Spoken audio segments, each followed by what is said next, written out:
Karl Marx était un philosophe, économiste et théoricien politique, né le 5 mai 1818 à Trèves, en Prusse et décédé le 14 mars 1883 à Londres, en Angleterre.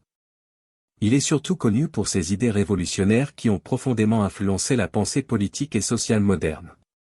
Marx est né dans une famille de classe moyenne supérieure, mais il s'est engagé dès son jeune âge dans des idées progressistes et a étudié le droit, la philosophie et l'histoire à l'université. Au cours de ses études, il s'est intéressé au socialisme et au mouvement de réforme sociale qui gagnait en popularité à l'époque. Voici les 10 puissantes citations de Karl Marx commentées. Les philosophes n'ont fait qu'interpréter le monde de différentes manières, ce qui importe, c'est de le transformer. Dans cette citation, Marx souligne l'importance de l'action et de la pratique par opposition à la simple interprétation théorique du monde. Il critique ainsi les philosophes qui se contentent de comprendre le monde sans chercher à le changer. Marx encourage à passer de la réflexion intellectuelle à l'engagement concret dans la transformation de la réalité sociale. Les prolétaires n'ont rien à perdre que leur chaîne. Ils ont un monde à gagner. Prolétaires de tous les pays, unissez-vous. Cette citation emblématique exprime l'appel de Marx à l'unité et à la solidarité des travailleurs, les prolétaires, contre l'oppression capitaliste. Il affirme que les ouvriers n'ont rien à perdre, car ils sont déjà opprimés, mais qu'en se réunissant, ils peuvent changer le monde en établissant un système égalitaire sans classe sociale.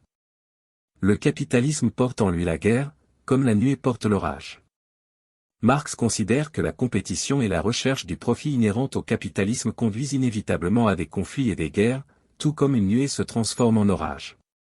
Il met en évidence les contradictions internes du capitalisme et les crises qu'il engendre. La religion est l'opium du peuple. Dans cette phrase célèbre, Marx critique le rôle de la religion en tant qu'outil d'aliénation et de contrôle social. Il soutient que la religion est utilisée pour distraire les masses de leur réalité oppressante en leur offrant un refuge dans l'au-delà plutôt que de les encourager à chercher des solutions matérielles aux problèmes terrestres.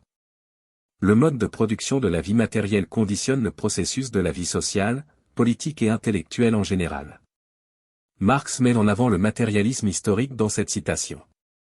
Selon lui, les relations de production économique d'une société déterminent sa structure sociale, politique et culturelle. Les forces productives et les rapports de production façonnent la façon dont la société fonctionne et évolue. Le capital est du travail mort, qui ne s'anime qu'en suçant tel un vampire du travail vivant, et qui est d'autant plus vivant qu'il en suce davantage. Le temps pendant lequel le travailleur travaille est le temps pendant lequel le capitaliste consomme la force de travail qu'il lui a achetée. Cette métaphore saisissante décrit comment le capital, sous forme d'accumulation de richesses, exploite le travail vivant des travailleurs pour se multiplier. Marx critique le fait que les capitalistes s'enrichissent en tirant profit du travail des travailleurs, sans contribuer directement à la production.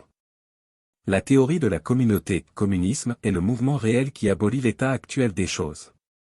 Marx défend ici l'idée que le communisme, en tant que théorie et mouvement, vise à abolir les inégalités et les contradictions du système capitaliste. Il envisage une société sans classe, où les moyens de production seraient détenus collectivement, mettant fin aux divisions de classe et à l'exploitation. L'histoire de toute société jusqu'à nos jours n'a été que l'histoire de lutte de classe. Marx considère que l'histoire humaine est essentiellement une série de conflits entre différentes classes sociales qui s'affrontent pour la possession des moyens de production et le contrôle des ressources. Il voit l'histoire comme un processus dialectique de lutte qui ont façonné l'évolution des sociétés. Les producteurs ne consomment que la moitié de leurs produits et ne consomment le reste que sous forme de moyens de production nouveaux. Cette citation reflète la théorie de l'exploitation de Marx, selon laquelle les travailleurs ne reçoivent qu'une partie de la valeur de leur travail sous forme de salaire, tandis que le reste est capturé par les capitalistes pour être réinvesti dans la production afin de créer davantage de richesses. Dans une certaine étape de leur développement, les forces productives matérielles de la société entrent en conflit avec les rapports de production existants. Marx observe que, dans l'histoire, les technologies et les forces productives matérielles progressent et évoluent, mais les relations sociales et économiques, les rapports de production, ne changent pas nécessairement au même rythme. Ce déséquilibre peut conduire à des crises et à des bouleversements sociaux lorsque les anciens rapports de production deviennent obsolètes face aux nouvelles forces productives. Ces citations illustrent l'essence de la pensée de Karl Marx et les concepts centraux qui ont façonné sa vision du monde et de la société.